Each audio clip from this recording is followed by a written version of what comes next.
दोस्तों, क्या आपने कभी हवाई जहाज में सफ़र किया है? यदि सफ़र किया है तो आप भली भांति जानते होंगे कि जब प्लेन टेक ऑफ करता है और प्लेन लैंड करता है तो कौन से समय आपको ज़्यादा डर लगता है। जाहिर सी बात है, ज़्यादातर लोग यही कहेंगे कि लैंडिंग के वक्त हर किसी को डर लगता है।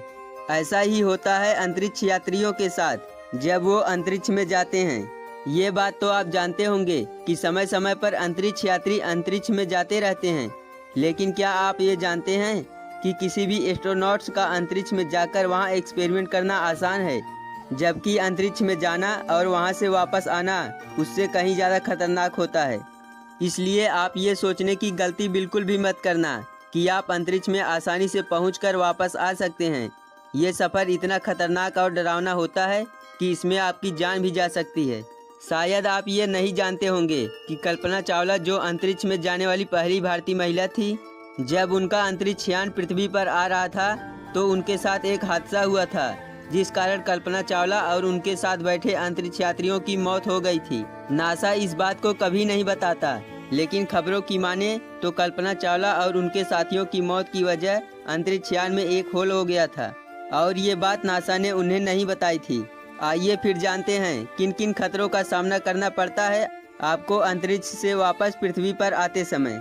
दोस्तों, सबसे पहले आपको ये जान लेना होगा कि अंतरिक्ष से रॉकेट वापस नहीं आता, बल्कि उसकी जगह पर स्पेस क्राफ्ट यानी अंतरिक्ष यान वापस आता है।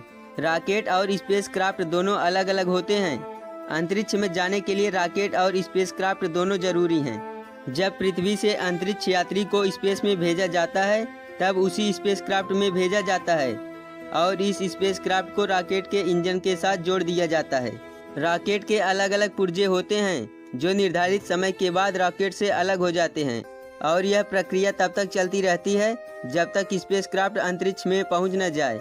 जब यह स्पेस क्राफ्ट अंतरिक्ष में पहुंच जाता है तब इसका रॉकेट इंजन भी अलग हो जाता है। यहाँ से शुरू होता है स्पेस क्राफ्ट का सफ़र। अंतरिक्ष यात्री इसे ठीक वैसे उड़ाते हैं जैसे पायलट प्लेन को। अब कई दिन तक स्पेस में बीत जाने के बाद शुरू होता है इन अंतरिक्ष यात्रियों का वापस धरती का सफ़र। अब जैसे जैसे ये लोग रॉकेट की मदद से स्पेस में पहुंचे थे, वैसे ये वापस नहीं आ सकते, क्योंकि स्पेस क्राफ्ट की वापसी के समय कोई रॉकेट नहीं होता है। अब ये अंतरिक्ष यात्री स्पेस क्राफ्ट के माध्यम से वापसी करते हैं। स्पेस क्राफ्ट पृथ्वी के चारों ओर चक्कर लगाता हुआ पृथ्वी के वायुमंडल में प्रवेश करता है। इस दौरान उस स्पेस क्राफ्ट को गर्म और तेज हवाओं का सामना करना पड़ता है।